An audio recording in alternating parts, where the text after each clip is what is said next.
nomination.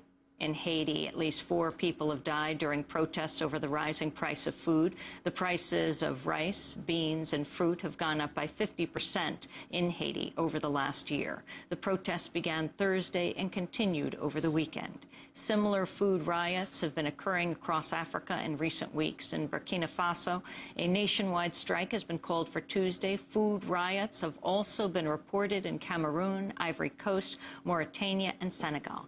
Last week, African finance ministers warned the rise in international food prices poses significant threats to Africa's growth, peace, and security. In Sierra Leone, the cost of rice has risen by 300%. Last month, the World Food Programme issued an urgent appeal for an additional $500 million. Bettina Luescher of the World Food Programme says the enormous spike in food prices is caused by a variety of factors. I think what we are facing is a perfect storm. More and more people are going hungry and need food aid. At the same time, we've got the lowest food reserves in some 30 years on the markets. At the same time, prices have gone up tremendously, sometimes doubled in the last few months. And you have got climate change with less harvests, droughts, floods. So the situation is really critical, and we have to act now. We cannot waste time. We have to act now.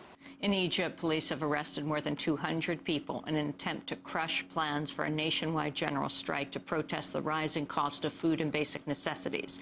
In the Egyptian town of Mahia al-Kobra, police fired rubber bullets and tear gas at striking textile workers. Meanwhile, here in the United States, food pantries are reporting major food shortages. Anya Duggan says the Food Bank for New York City has seen a sharp drop in food donations over the past year. And so we have less food in our warehouse. We're practically seeing empty shelves every week in the warehouse when we used to be brimming over and able to turn food around really quickly.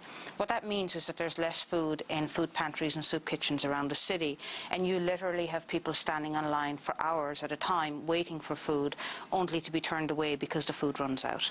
In other economic news, the U.S. economy lost 80,000 jobs in March, the biggest drop in 5 years. The official unemployment rate rose to 5.1%. Since the start of the year, over 230,000 jobs have disappeared. This is Brian Fabry, chief economist of BNP Paribas. Job losses that we've seen over the first 3 months of this year are basic confirmation of the fact that we probably have been in recession all year long.